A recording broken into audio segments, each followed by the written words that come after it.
আমাদের বক্তব্য কোনোভাবেই ক্রয়-বিক্রয় নির্দেশনা নয়, বরং তা শুধুমাত্র শিক্ষামূলক আলোচনা মাত্র। শেয়ার বাজারে বিনিয়োগ ঝুঁকিপূর্ণ। জেনে ও বুঝে বিনিয়োগ করুন।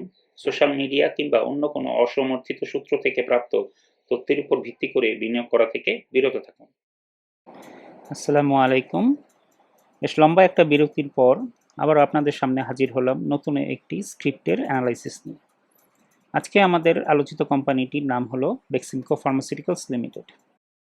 বেক্সিমকো ফার্মাসিউটিক্যালস 1976 সালে বাংলাদেশে তার প্রথম অপারেশন শুরু করে। যুদ্ধবিধ্বস্ত দেশে সেই সময় আসলে কোনো ওষুধ কোম্পানি ছিল না। সো এই সময়ে বেক্সিমকো ফার্মা মূলত একটি ট্রেডিং কোম্পানি হিসেবে কাজ করত, বিদেশ থেকে ওষুধ এনে বিদেশি কোম্পানির নামেই বাংলাদেশে বাজারজাত করত। এরপর 1980 সালে লাইসেন্স নিয়ে বিদেশি কোম্পানির ওষুধ বাংলাদেশে প্রথম ম্যানুফ্যাকচারিং করা শুরু করে। আর 1983 সালে এসে প্রথম বেক্সিমকো তার নিজ নামে অথবা তার নিজের ব্র্যান্ডিংয়ে বাংলাদেশে ওষুধ তৈরি করা শুরু করে। 1985 সালে বেক্সিমকো ফার্মা ঢাকা স্টক এক্সচেঞ্জে লিস্টিং হয়। সেই হিসাবে বলা যায় যে এই কোম্পানিটি আমাদের স্টক এক্সচেঞ্জের অন্যতম একটি পুরনো কোম্পানি। 1993 সালে বেক্সিমকো ফার্মা রাশিয়াতে প্রথম ওষুধ রপ্তানি করে বিদেশের ওষুধ রপ্তানি শুরু করে। এরপর 1905 সালে বেক্সিমকো ফার্মা লন্ডনের অল্টারনেটিভ মার্কেটে লিস্টিং হয়। এটি একমাত্র বাংলাদেশি কোম্পানি যেটি আসলে বিদেশের স্টক মার্কেটে লিস্টেড। বাংলাদেশের ওষুধ রপ্তানির ক্ষেত্রে বেক্সিমকো ফার্মা একটি পায়োনিয়ার নাম। এখন পর্যন্ত প্রায় 50টি দেশে বেক্সিমকো ফার্মার ওষুধ রপ্তানি হয়েছে। বেক্সিমকো ফার্মা তার রেভিনিউর 93% উপার্জন করে হচ্ছে লোকাল মার্কেটে ওষুধ বিক্রি করে এবং 7% আয় করে বিদেশে ওষুধ রপ্তানি করে। যে সকল ফার্মাসিউটিক্যালস কোম্পানি আসলে বিদেশে ওষুধ রপ্তানি করে তারা বর্তমানে একটি সুবিধাজনক অবস্থানে রয়েছে, কারণ যেহেতু মাঝে মধ্যে আমাদের দেশে এখন ডলারের দাম বেড়ে যাচ্ছে, তো যে সকল ওষুধ কোম্পানি এক্সপোর্টের মাধ্যমে ফরেন কারেন্সি আর্ন করে তাদের আসলে এক্সপোর্টের থেকে পাওয়া ডলার দিয়ে তার নিজস্ব র মেটেরিয়ালস ইম্পোর্ট করার ক্ষেত্রে অনেক সুবিধা হয় এবং ডলারের দামের ফ্লাকচুয়েশনের কারণে তারা অনেক কম এফেক্টেড হয়। বেক্সিমকো ফার্মার দুটো গুরুত্বপূর্ণ সাবসিডিয়ারিজ রয়েছে। 1918 সালে এটি অর্গানন বাংলাদেশ ওভারটেক করে। এটি একটি বিদেশি কোম্পানি, নেদারল্যান্ড বেস কোম্পানি ছিল, যেটির 85% মালিকানা বেক্সিমকো ফার্মা কিনে নেয় এবং এটির নতুন নামকরণ হয় নোভিস্তা ফার্মা। 2021 সালে আরও গুরুত্বপূর্ণ একটি টেক ওভার করে Beximco pharma. UK based Sanofi Bangladesh take over করে বেক্সিমকো ফার্মা। এই সানোফির 54% শেয়ার বেক্সিমকো ফার্মা তার নিজের নামে কিনে নেয় এবং বাকি যে 45.4% শেয়ার ছিল সানোফি ফার্মা সেটি আসলে বাংলাদেশ সরকারের কাছে রয়েছে।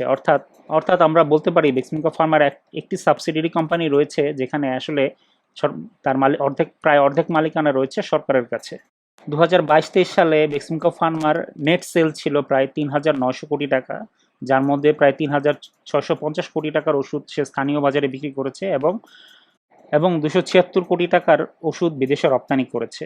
এই সময় তার ইপিএস ছিল 10.34 টাকা এবং net asset value per share ছিল 97.9 টাকা। আমরা যদি বেক্সিমকো ফার্মার থার্ড কোয়ার্টারের অ্যাসেট স্টেটমেন্ট দেখি তাহলে আমরা দেখতে পাই যে এই কোম্পানিটির বর্তমান সম্পদ মূল্য প্রায় 7,022 কোটি টাকা, যেখানে ইকুইটি বা শেয়ার হোল্ডার্সদের টাকা রয়েছে প্রায় 5,041 কোটি। অর্থাৎ এই কোম্পানির যত সম্পদ রয়েছে তার প্রায় 71.78%ই হচ্ছে এর শেয়ার হোল্ডারদের টাকায়, আর বাকি 28.21% হচ্ছে ব্যাংক লোনে। এবার যদি আমরা বেক্সিমকো ফার্মার বিগত কয়েক বছরের পারফরমেন্স হিসাব দেখি তাহলে আমরা দেখতে পাই যে 1912-13 সালে এই কোম্পানিটির ইপিএস ছিল মাত্র 3 টাকা 77 পয়সা এবং এটি সর্বশেষ 2022-23 সালে এসে হয়েছে 10 টাকা 34 পয়সা। একটু মনোযোগ দিয়ে লক্ষ্য করলে দেখবেন যে 2020-21 সালে বেক্সিমকো ফার্মার আর্নিং প্রায় 45% বেড়েছে। এরপরে 2021-22 সালে তার আর্নিং প্রায় 3% কমে গিয়েছে এবং 22-23 সালেও প্রায় 9% কমে গিয়েছে। মূলত 45% একটি গ্রোথের পর কিছুটা আর্নিং কমে যাওয়া অস্বাভাবিক কিছু নয়। তবে 23-24 সালে মানে এই 9 মাসের আর্নিংকে যদি আমরা 12 মাসে কনভার্ট করি তাহলে দেখা যাচ্ছে যে আর্নিং প্রায় 27% বেড়ে গিয়েছে।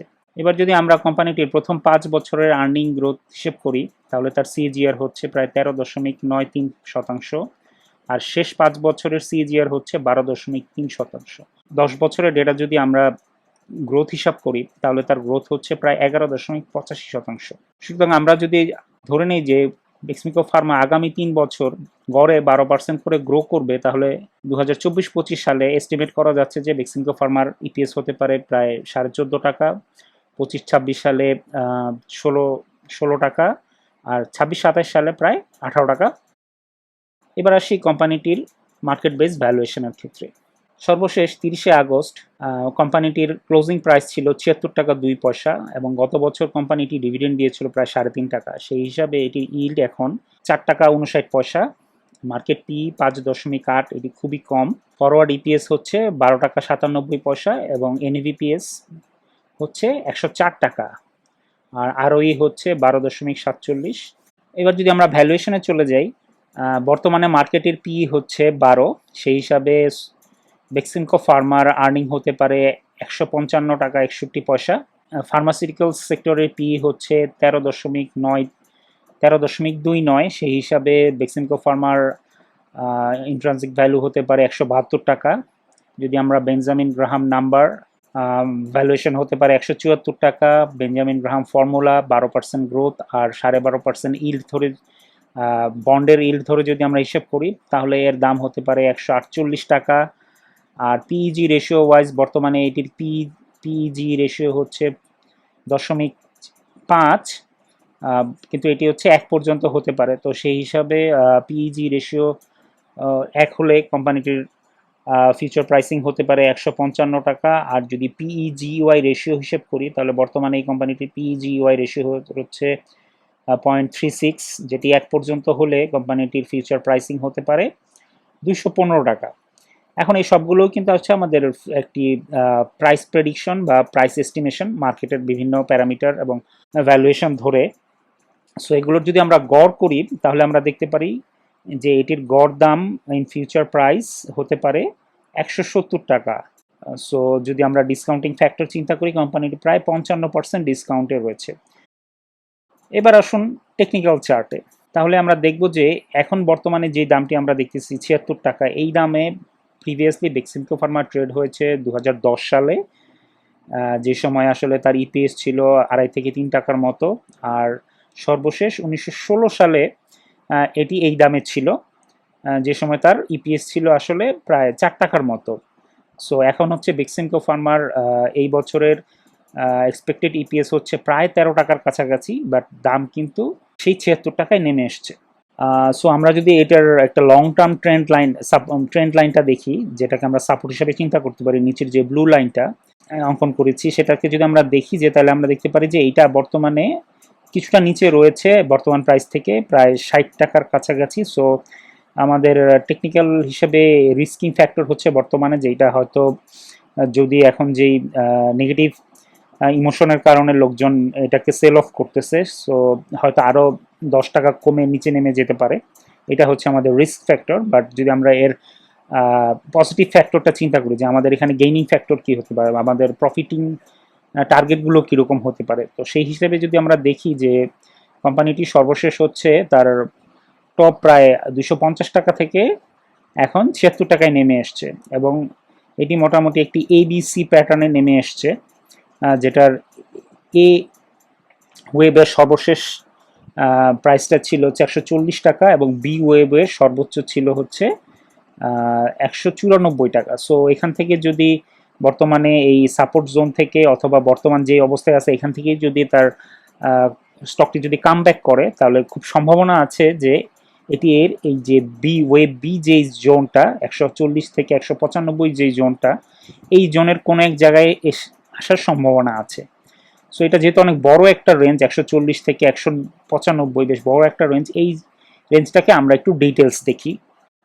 26 উইকের গড় দেখি, তাহলে হচ্ছে তার গড়টা হচ্ছে 105 টাকা, আর 13 উইক মানে 3 মাসের গড় হচ্ছে 97 টাকা। সো আমরা এখান থেকে 76 টাকায় হোক, বা নিচের যে সাপোর্ট জোন 60 রয়েছে, সাপোর্ট লাইন 60, এখান থেকেই হোক, এখান থেকে যেখান থেকেই সবটি যদি কামব্যাক করে, তাহলে ইনিশিয়াল টার্গেট হতে পারে এই 97 থেকে 105, মানে প্রায় 100 টাকা জোনটাতে। আর রিসেন্ট যে টপ ছিল, রিসেন্ট টপটা হচ্ছে 125 টাকা। সো তার মানে হচ্ছে 100 থেকে 125 টাকা, এটা হচ্ছে আমাদের শর্ট টার্ম টার্গেট হতে পারে। আর মিড টার্ম টার্গেট যদি আমরা দেখতে চাই, তাহলে হচ্ছে সেই আগের যেটা বললাম আমরা, যে এর যে নিচের বা নিজের সর্বশেষ যেই পয়েন্টটা ছিল সেটা হচ্ছে 140 টাকা, আর এর ফ্লোর প্রাইস ছিল কিছুদিন আগে, এর ফ্লোর প্রাইস ছিল প্রায় সম্ভবত এটা হবে 145 সামথিং হবে হয়তো। সো এই 140 থেকে 145 এই জোনটাতে আমাদের মিড টার্ম টার্গেট হতে পারে। আর যদি ফিউচার টার্গেট আমরা চিন্তা করি, যে long term target, future long term টার্গেটে ডাউনটা যেটা হয়েছে এটাকে যদি আমরা ফিবোনাচি রেশিওতে চিন্তা করি, তাহলে এর এর 38% রিট্রেসমেন্ট আছে হচ্ছে 140-এ, 50% রিট্রেসমেন্ট আছে হচ্ছে 162-তে, আর 61% রিট্রেসমেন্ট আছে হচ্ছে 184, আর বিয়ের টপ তো বললাম আগে যে 194। আর আমাদের যেই মার্কেট বেস ভ্যালুয়েশন করে আমরা যে ইন্ট্রিনসিক ভ্যালু বের করেছিলাম সেটা হচ্ছে 170। লং টার্মে আমরা হয়তো 160 থেকে 170, আর খুব বেশি হলে 180, তার মানে 160 টু 180 এই জায়গাটা হচ্ছে আমাদের লং টার্ম টার্গেট হতে পারে। তবে বর্তমানে বেক্সিমকো ফার্মার দাম কমার অন্যতম প্রধান কারণ হলো এর মালিকানায় রয়েছেন সালমান এফ রহমান। যেহেতু ক্ষমতার পালা বদলে তিনি এখন জেলখানায় রয়েছেন, সো অবভিয়াসলি বিনিয়োগকারী হিসেবে অনেকেই হয়তো এটা নিয়ে একটি প্যানিকড, কোম্পানির ওনাররা আইনগত ঝামেলায় আছেন, সো কোম্পানি হয়তো ফিউচারে এফেক্টেড হতে পারে।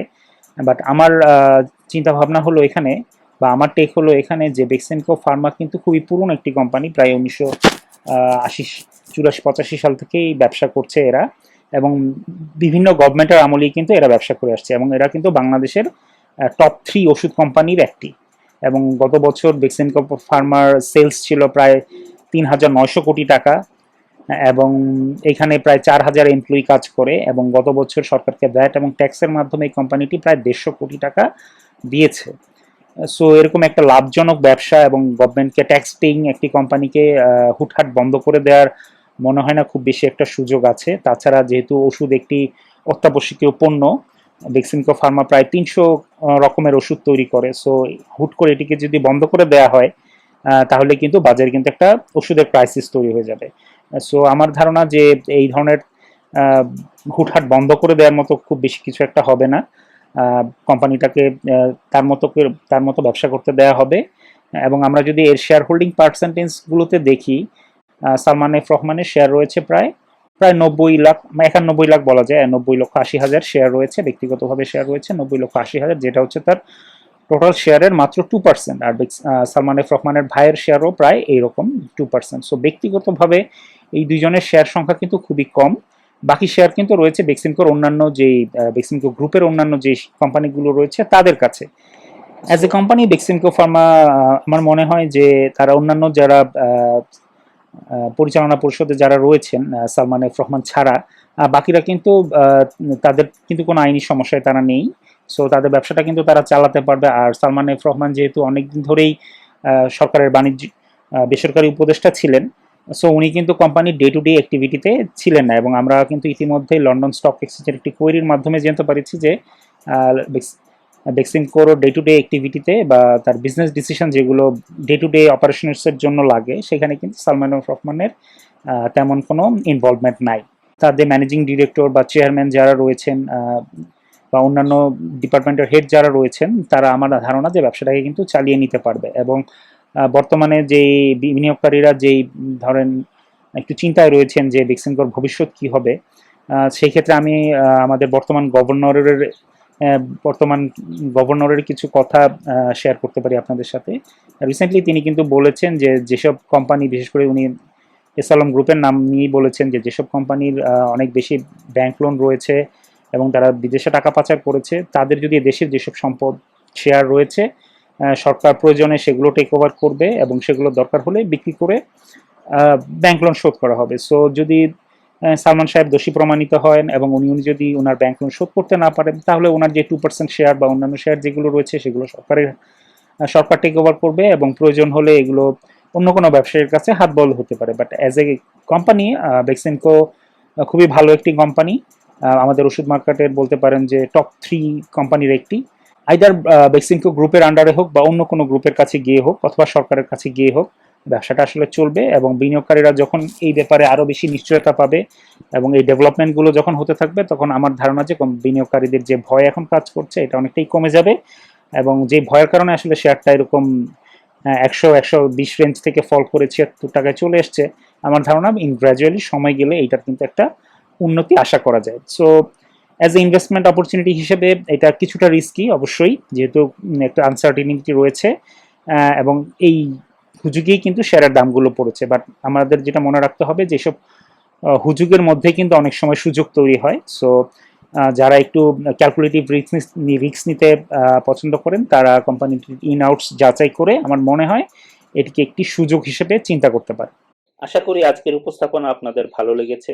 আলোচিত বিষয়গুলো নিয়ে আপনাদের কোনো প্রশ্ন অথবা মন্তব্য থাকলে কমেন্ট বক্সে জানান। আমি আন্তরিকভাবে চেষ্টা করব আপনাদের জিজ্ঞাসার জবাব দিতে। ভিডিওটি ভালো লাগলে লাইক দিন, শেয়ার করুন। পার্সোনাল ফাইন্যান্স 101 এর Facebook page, YouTube channel subscribe করে সাথেই থাকুন। পরিশেষে সবাইকে আন্তরিক ধন্যবাদ। খোদা হাফেজ।